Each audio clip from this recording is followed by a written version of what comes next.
Hi, hope you guys are good. So these few weeks I've been working with lots of people who are introducing their cats. So it's like a new cat that's added to the household, but normally by the time I've gone there, it's that the introductions have gone a bit wrong. So like the cats have met, but it didn't go to plan, and now everybody's worried that things aren't going to work out.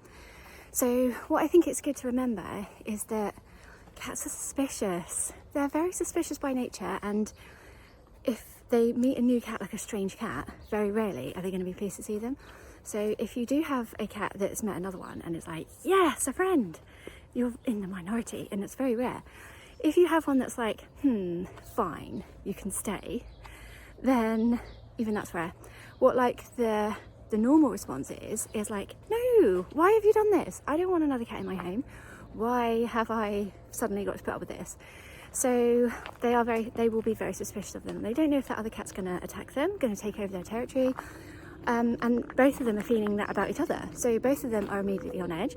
Both of them are immediately wary, even if both of them are nice, and they are eventually going to get on. So it doesn't really work to just do it quickly because of this, unless you're lucky. Like, I know there are always exceptions. So what I recommend, and what sort of we're going through now with a few people, is that it has to be done gradually, and we have to get them over those feelings of suspicion. We need to swap that for feelings of trust. So, do you know, there's a lawnmower down there. I'm going to just hang here, so you don't have to listen to that. But, so, like, how do we do that? How do we get them to trust another cat? Because how do you trust another stranger? It's hard. It doesn't come quickly.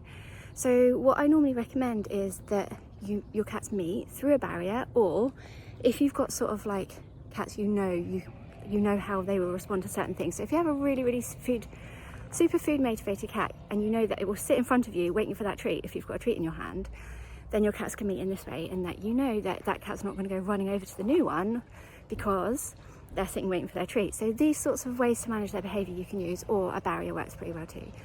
And what you need to do is really short sessions that you know are going to go well, because you're there to control it, and you're there to make sure it goes well.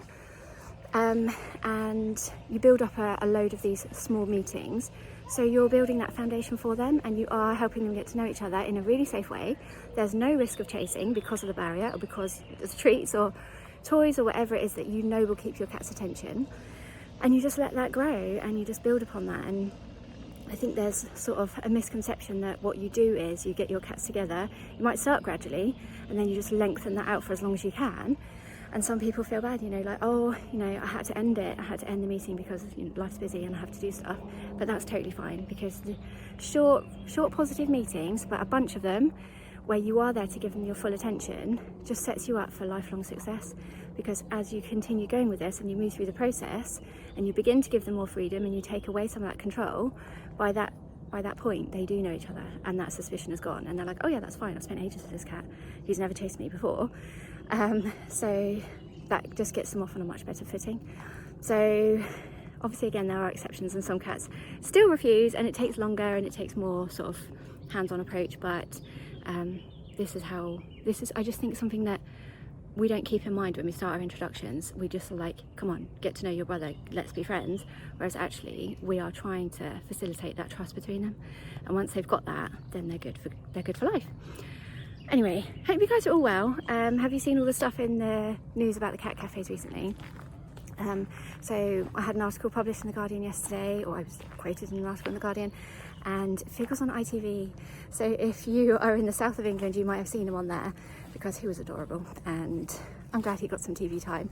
And I was supposed to be on BBC Radio 5 this morning, but it was pushed because of world events. And God, I'd much rather give up my little chatter about cats to make sure that the world gets some more attention where it's needed.